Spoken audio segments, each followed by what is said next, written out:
So let's take our reading now before we hand over to Sam. And our reading can be found in the book of 1 Samuel. 1 Samuel. So in the Old Testament, very near the start of your Bibles. It's a great book. And we're going to read from chapter 3. 1 Samuel and chapter 3.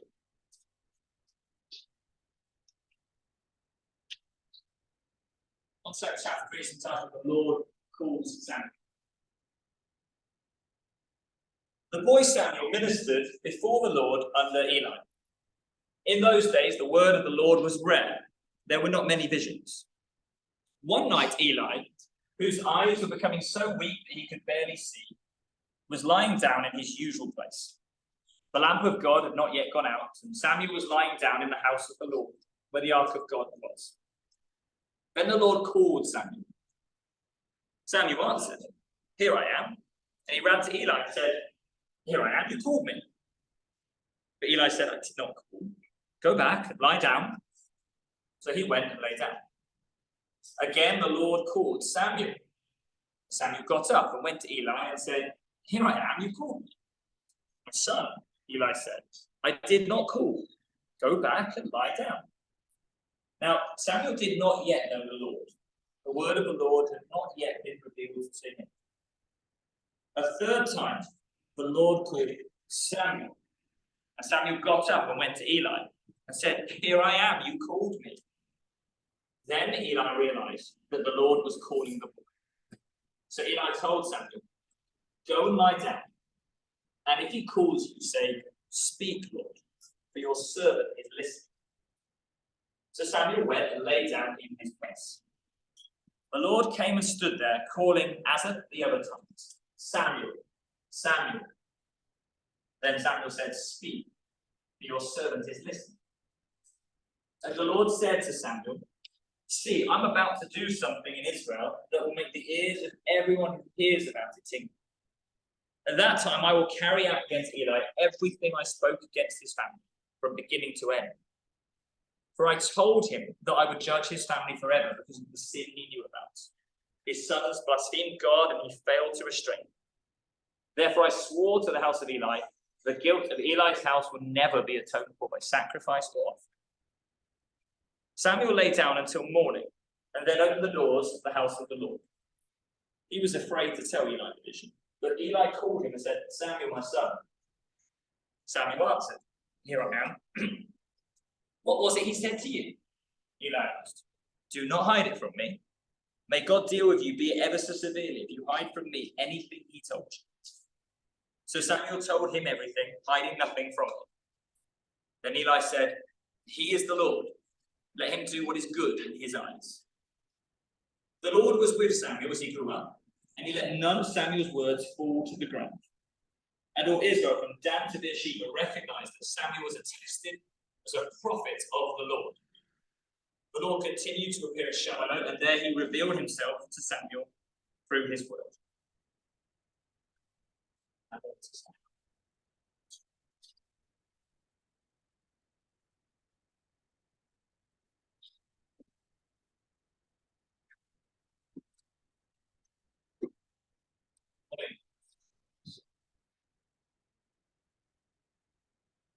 Thank you, Ben, for leading this first part of the service and the positions that everyone else has been involved.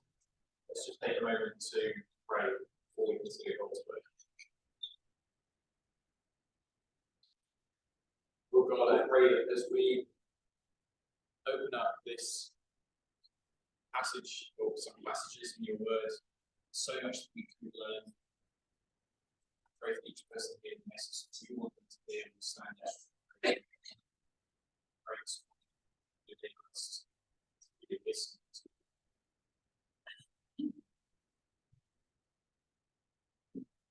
So as Ben said, it was pure chance that I was covering like Karen and so like that. I don't think and we've reached the point in our series looking through the heroes of faith, where we got to the point at the end of the list where the writer says, "These 4 people are going to find the power." And I think it's as a side note, it's a really interesting human moment in Scripture. It's the equivalent of me saying, etc. I'm just going to move on. Because the Bible is God inspired, but we do have to remember that it was written by men in a certain languages, in a certain culture. We often maybe go to one end of the spectrum where we say it's all God inspired, and we forget that actually we do need to dig beneath the surface sometimes. We need to actually don't fill in the gaps with things from our culture.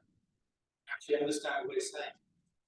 So I think it's a really nice little moment of, God doesn't have to say etc. or I don't have time, because God's God, he does have time. But the human that wrote the book of Hebrews didn't have all the time to offer his message and to speak themselves. So that's my point. But we're going to take a look at Samuel and consider about Samuel's faith. And really, I guess my key point to take away is that Samuel listened to God, acted on God's instruction, and this brought blessings to his nation. We're going to consider listening. Samuel listened. So let's just take a moment and do that ourselves right now. You may find it easier to close your eyes, but just for a moment, I'm going to stop speaking, and I'd like to just listen and see what you can hear just for a few minutes.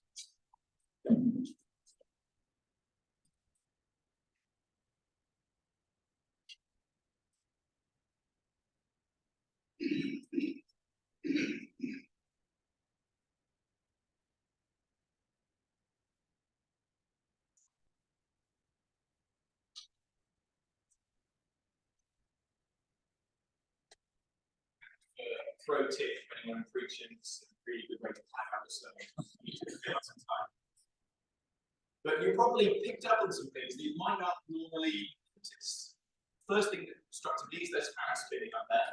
I had not thought about that noise that those fans are making. When I stopped to listen, I heard someone cough at some point. There's cars that have gone past. There's pieces of paper moving. All these things that normally our minds do a really good job of filtering out those things. Because hopefully the light is sad, you listen to sound, don't listen to all the other things, and it's pushing those things to the background. And sometimes we actually need to overcome this kind of trait to go to listen to God, because it goes against the instincts, the things that are built into us. The flesh, the devil, and the world want us to listen to them. And unfortunately, the things that they have to tell us are lies in comparison to the truth that God has to tell us. Listening to God is not always easy. And doing what he says is faith in action. And I know we've had some variation, probably each time someone's spoken about what is faith. But I wanted just to kind of clarify that again. What are we talking about when we're considering the faith of Samuel? And I was thinking about this, and I don't know if this is a particularly inspired definition, but what sprung to my mind was that faith is believing in something to the point that it causes you to take a certain course of action, potentially against or without much evidence. Faith isn't necessarily a superpower that God can give you that means that if he gives you faith, then you can do things. Or it's not necessarily like a spiritual credit score where if you've got a certain level of faith that you unlock certain benefits and guarantees. This is the type of thing that you might hear in prosperity gospel or the word of faith movement. This fallacy that by being a Christian, that you are entitled to wealth and health, which goes against everything that Jesus actually said. And often when someone's telling you this message, it's combined with a growth or a farm that involves then moving that money from there, or bank account into there. Surprisingly, that's often the message. However, let me take a step back. It's really easy for me to as the Americans would say, dunk on prosperity gospel and things like that, because actually financially I'm fairly comfortable as much as you can be in the current situation. And health-wise, I'm not too bad. My eyesight's not great. I once found out that it would be no good to be a police officer there's a physical position to go through as well. So the later writing might be easy to go down. But my key point is it's really easy for me to stand up here and say, who would believe in those things? Because actually, I'm not in a position where I'm worried about where next things. So thank God for me. Whereas there are people that aren't. So actually, if someone stood up here to say, actually believe in God and make sure you have enough time to worry about that, it's probably a message they want to hear. Whereas for me, it's something that isn't a challenge. So I guess what I want to say is I can understand why people might hear the word faith and get those messages, but the faith in that is very much like a human or a transaction perspective. I do this, and then I get this in return. The whole point of faith is that there is no guarantee. You're acting based on trust. You're doing something based on trust. Many of us in this room, I think Ben already mentioned, but many of us room, the reason that we're here is because we have faith, because we feel, we believe this is the right thing for us to do, that's going to benefit us. And when you think about it, many of us are here in this room because we believe that when we breathe our last, we will go to heaven. But none of us have actually seen heaven. And none of us have died and are able to actually tell other people, yes, I've experienced this. When you get, about testimony, someone's going to tell their testimony. But no one can say, oh, I went to heaven, I checked out, I came back, it's all good, faith is fine, have faith in God. None of us know that. When you really think about that, that could be something that is quite scary. But that is the whole point. That's what faith is all about. I mean, it's not possible to get hard scientific evidence. It's like we're asking the wrong question. It's like saying, what numbers spell the word tree? And C.S. Lewis talks about it a lot. Listen to him. I will not be able to do as good job. The point is that faith brings us here. And we can see this summed up in 2 Corinthians verse 16 to 18. Therefore, do not lose heart. Though outwardly we are wasting away, yet inwardly we are being renewed day by day. For our light and momentary troubles are achieving for us an eternal glory far outweighs them. So we fix our eyes not on what is seen, but on what is unseen. Since what is seen is temporary, but what is unseen is eternal. So how do we see this faith in action, this concept here in Samuel's life, where he has things in front of him he can see, and logic in a human sense, and then he has God's message that tells him, I want you to go and do something different that doesn't make sense based on these things. We're going to look at a couple of key events, and we've already heard one from our passage this morning in Samuel's ministry. And we'll start off there with, I'll give you a quick summary of Samuel's life to start with. So Samuel was the firstborn son of Elkanah and Hannah. He had another wife. She prayed desperately for her son. She said that she would give him back to God to be his servant. Just a little side on there. Do we have that kind of heart posture when we come to God? That we would say, Lord, please give me this so I can give it back to you. I can't think of a time, I don't know if I've ever prayed a prayer where I said, God, please give me this. Not, and I will give it back to you. That's literally like that. So side concept. And God hears Hannah's prayer, he remembers her. She gives birth to Samuel, she names him, and understand that the word Samuel sounds like the phrase, the word of my God. So Samuel grows up and takes him to serve at the temple and the priest Eli.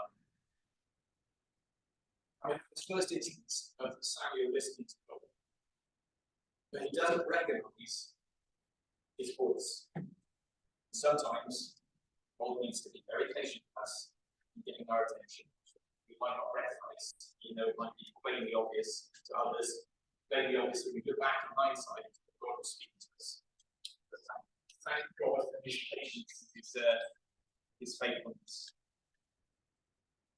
We might look for answers in the wrong place. For example, Samuel going to Eli and saying, "Call me." And listening to God requires us to have a maturity, have a discernment that maybe we don't have or we need to grow in. But actually, as we can see here, a mentor can help us to hone this skill and understand this. In 1 Samuel 3, verses 8 and 9, we read, "The third time the Lord called Samuel. Samuel got up and went to Eli and said, 'Here I am, you called me.' And Eli realized that he was called. So Eli told Samuel, 'Go and lie down.' He called you and said, 'Speak, Lord, the servant is listening.' So Samuel went and lay down his place." So we can see there that Eli was able to give him the instruction. He'd been walking the way longer. He was able to tell Samuel. So Samuel followed his instruction. It opens up this dialogue with God. But it's after that we have the first kind of act, the first leap of faith. And for this, really, the act of faith is delivering that message to Eli that the judgment that had been promised against his sons was on the way. And we might think, "Oh, that's bad, it's too bad, I just have to go and tell the priest God's message." But we already know that if you read why Eli's sons are for us, he's trying to see, he's trying to deal with that. Then you've got this young boy Samuel that hears a message from God and tells him, "Right, yeah, you're out." If we had that kind of bad news to deliver, we would be probably potentially tempted to maybe water it down a bit, or maybe omit certain hard details. Certainly, I know in my work with this, I'm pretty sure integrity is one of our core values or something like that. But the amount of times when we're in a meeting, I think they would speak about this, they would speak truth to the leadership, because people are scared that they do say what they're doing, or if someone says actually things aren't good, but then that might be offensive against that. It's up to you. So Samuel delivering that message was an act of faith that he would tell Eli, and I didn't go into the context again that Eli's sons were also priests. They were corrupted in their position. Although Eli had rebuked them, they wouldn't change. So Samuel told him the whole message, and Eli accepted the message, which again may not have been it may not have been the case, but he did. He believed the message was from God, and Samuel believed the message was from God, and he took that leap of faith and shared that with Eli. And as we continue through Samuel's life, we see more instances of continue to listen to God and act. One other example that jumps out to me is when he anoints David whilst Saul was still king. Another situation where he had to do something in opposition to some leadership. So the context then of Israel wanted to have a king. We'll come back to that later. And God led Samuel to anoint Saul. Saul started off really well, but then he ignored God's instructions. He didn't listen. Samuel states the penalty for that plainly. 1 Samuel 15:26. You have rejected the word of God, and the Lord has rejected you as king over Israel. So the next risky instruction God has for Samuel is to go and anoint a new king while Saul is still on the throne. Now, I don't know too much about that, but I don't think kings like it when you try to put it in place while they're still existing. Most of the time, they're not too happy about it. And Samuel, in this case, states, the risk is in 1 Samuel 16, verses 2 to 4 here. It says, "How can I go? If Saul hears about it, he will kill me." The Lord said, "Take a heifer with you and say, I come to sacrifice to the Lord. Invite Jesse to the sacrifice and show you what to do. You are to remain for me, the one I indicate." And Samuel did what the Lord said. So another situation here where he hears the message and he goes and acts despite the risk of showing his faith. And the last one I just wanted to mention of these examples, I think this is really, really interesting. I think that this would be fascinating to have been a bystander in this situation. So we jump forward in the story, and David, the young boy that Samuel has anointed, has become a great hero to the nation by killing Goliath the Philistine and achieving many military victories.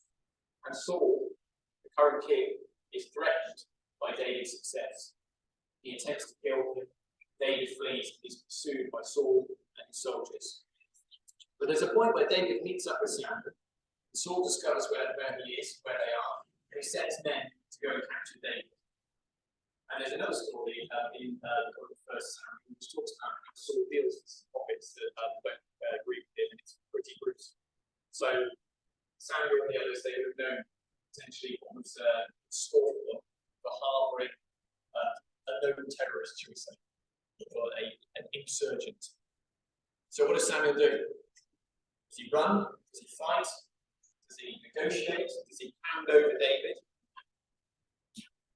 But what he actually does is he leads the group of prophets in prophecy. He's speaking with God, communicating with God.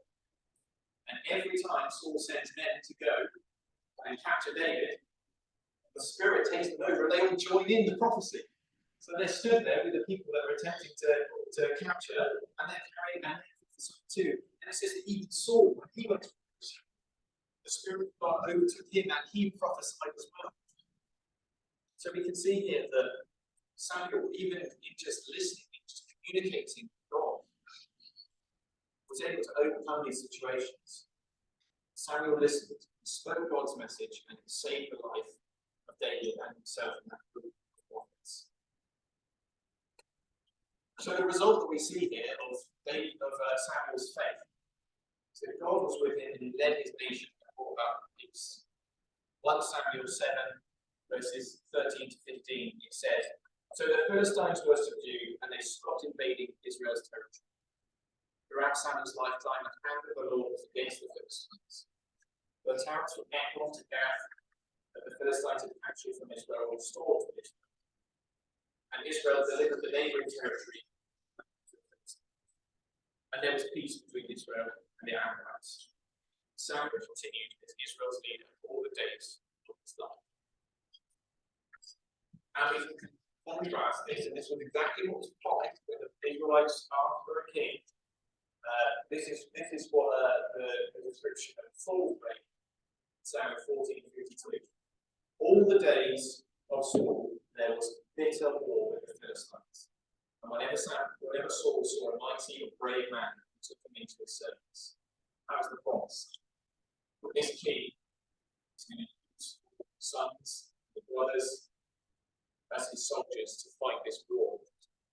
And this is the result of the fact that Saul didn't listen to God, which resulted in unrest for the people. And in Matthew Henry's commentary, he sums up Samuel's legacy as this. He says, "Samuel was a protector and deliverer of Israel, not by the sword, as Gideon, nor by strength, as Samson, but by the power of prayer to God and carrying out a work of revelation." However, it wasn't all good for Samuel. It's really interesting that where we see probably the biggest kind of negative turn in the story is that his sons did exactly the same thing that Eli's sons had done. They were part of the priests and they were corrupt.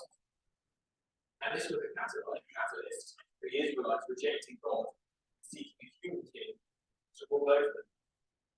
1 Samuel 8, verses 1 to 5 says this: "Samuel grew old. He appointed his sons as Israel's leaders. The name of his firstborn was Joel. The name of the second was Abijah. And they served a vision, but his sons did not follow his ways. They turned aside after dishonest gain and accepted bribes. So all the elders of Israel gathered together and came to Samuel at Ramah. And they said to him, 'You are old, and your sons do not follow your ways. Now appoint a king to lead us, such as all the other nations.' So unfortunately for Samuel, despite his faith, despite the fact he also wasn't able to lead his sons in the right way. And it wasn't the same consequences with Eli, who lost his life and his sons' lives were taken from them. But in this case, the consequence was the peace of the nation was destroyed. But it said here, what did Samuel do? What was his response to this? It says in 1 Samuel 8, verse 6. When they said, "Give us a king to lead us," this displeased Samuel. So he prayed to the Lord. Even in the disappointment and rejection, Samuel's first response was to bring the matter to God. Even after Saul was rejected by God and Samuel never went to him again, still warned Saul to God. Speaking to God and listening to his voice were the foundation of Samuel's life, even in the dark times. So just to wrap up, I heard a quote somewhere the other day that sometimes our church meetings may be very much like a lecture, and they need to be maybe a little bit more like a karate dojo. What we do out there, it doesn't have to be listening to me. That's what you're ready to train and practice and do. It says, like, the whole thing with faith in action. It's very easy to sit here and think, what we go out there and we face our challenges today, what are you going to do? So I just want to encourage you, give you some ideas, just some things that I've written down. You can listen to God throughout the days of the month.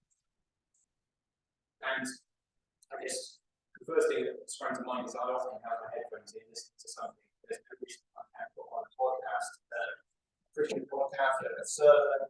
Listen to the Bible. If you've got a Bible app on your phone, just let those things wash over you. Again, it's not.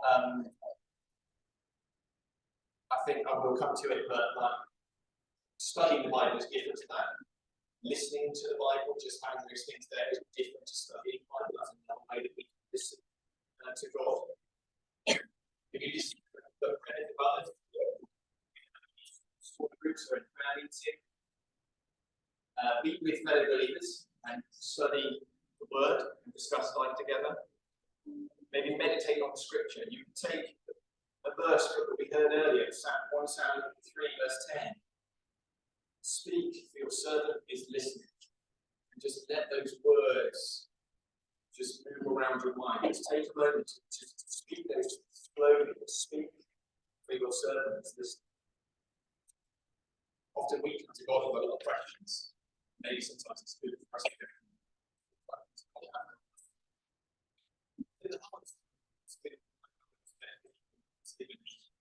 It's still really hard to bring things into the show. Is take time for silence and solitude. Something that I heard in a sermon recently that was fascinating is that when Jesus went into the desert and he fasted, never did he come to meet people. Never came to him into the strongest. Because he could spend time with God all that time. He was ready. Silence and solitude can be difficult. Shut everything else out. First thing to get silence. Second is different to actually just start listening to God, and it can be a very emotional thing to do, to actually switch off everything and try and actually build maybe painful things that happen out there. But I think God has a lot to say. It's undeniable practice in Jesus' life.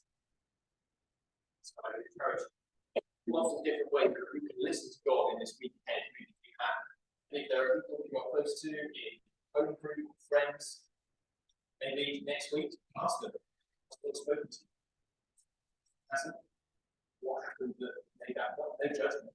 What's going on that these young people are struggling to listen, struggling to find time? But maybe we can help encourage and challenge them. So, to conclude, what can we say about Samuel's faith? Samuel listened to God, and in faith he acted on God's instruction, even when it meant bringing risk for him. And this brought blessing to his nation. So just to finish, I'm just going to read this verse from 1 Samuel 15, verse 22. Does the Lord delight in burnt offerings and sacrifices as much as in obeying the Lord? To obey is better than sacrifice, and to heed is better than practical work.